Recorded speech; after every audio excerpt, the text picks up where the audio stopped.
नमस्कार, आप देख रहे हैं जनता टीवी और मैं हूं आपके साथ मनीषा सिंह। बुलेटिन की शुरुआत करेंगे इस वक्त की बड़ी खबर के साथ। बड़ी खबर, अहम जानकारी आ रही है इस वक्त के सामने। इस वक्त का बड़ा अपडेट है, आपको बता दें आउटसोर्स भर्ती पर विपक्ष का वॉकआउट हुआ है। जी हां, इस वक्त की अहम जानकारी, विपक्ष ने सदन में जोरदार नारेबाजी की है। एक बार फिर से सदन में हंगामेदार कार्यवाही देखी गई। सत्ता पक्ष और विपक्ष के बीच तीखी नोकझोंक हुई। वहीं विपक्ष का विरोध निंदनीय है, ऐसा अग्निहोत्री का बयान सामने आया है। वहीं कंपनी ने मौसम बदलने की तरह काम किया है। तो हिमाचल में 30,000 आउटसोर्स कर्मचारी हैं। वहीं आउटसोर्स भर्ती पर विपक्ष का वॉकआउट देखने को मिला है। तो विपक्ष ने सदन में जोरदार नारेबाजी की, जोरदार हंगामा होता हुआ नजर आया। सत्ता पक्ष और विपक्ष के बीच तीखी नोकझोंक होती हुई दिखाई दी।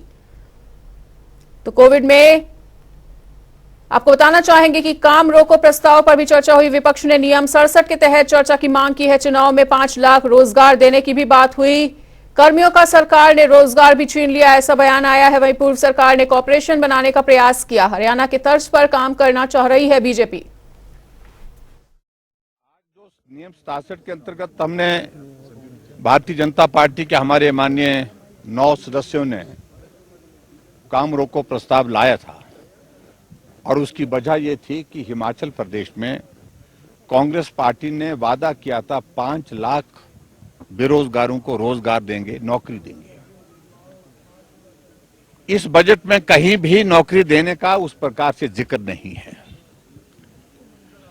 उल्टे जो छोटे कर्मचारी जिनको एक अस्थायी व्यवस्था के अंतर्गत आउटसोर्स के माध्यम से रोजगार प्राप्त हुआ है,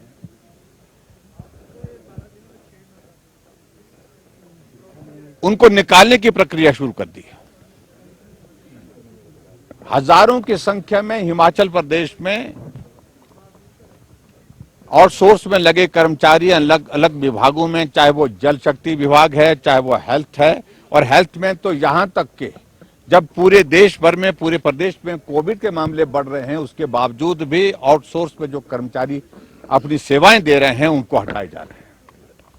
नेचोक मेडिकल कॉलेज में, टांडा मेडिकल कॉलेज में, और इसके अलावा दूसरी जगह, और जब चंबा में, मेडिकल कॉलेज चंबा में, जब उनसे पूछा जाता है कि क्यों हटाया जा रहा है, तो जवाब देने के लिए उनके पास कोई उसका उत्तर नहीं है।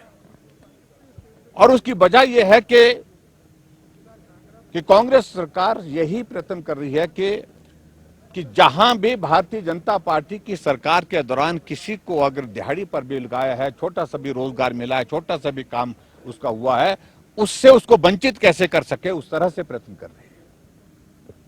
हम इस बात से सहमत हैं कि जो हमारे आउटसोर्स में कर्मचारी लगे हैं उनको नीति के अंतर्गत उनको स्थायी करने में कठिनाई है, टेक्निकल इश्यूज हैं उसमें।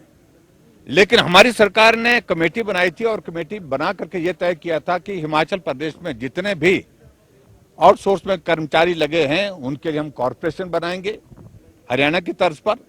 और उसके साथ एक कमिटमेंट, ऑनेस्ट कमिटमेंट हमने की थी, और वो कमिटमेंट ये की थी कि हम हिमाचल प्रदेश में जो आउटसोर्स में लगे कर्मचारी उनको जहां वो लगे हैं वो यथावत चलते रहेंगे, काम करते रहेंगे। अगर किसी का कॉन्ट्रैक्ट भी अगर पूरा हो जाता है, कंप्लीट हो जाता है, तो उसको रिन्यू करने का प्रावधान करेंगे, लेकिन उनको नौकरी से नहीं हटाएंगे, को रोजगार से वंचित नहीं करेंगे।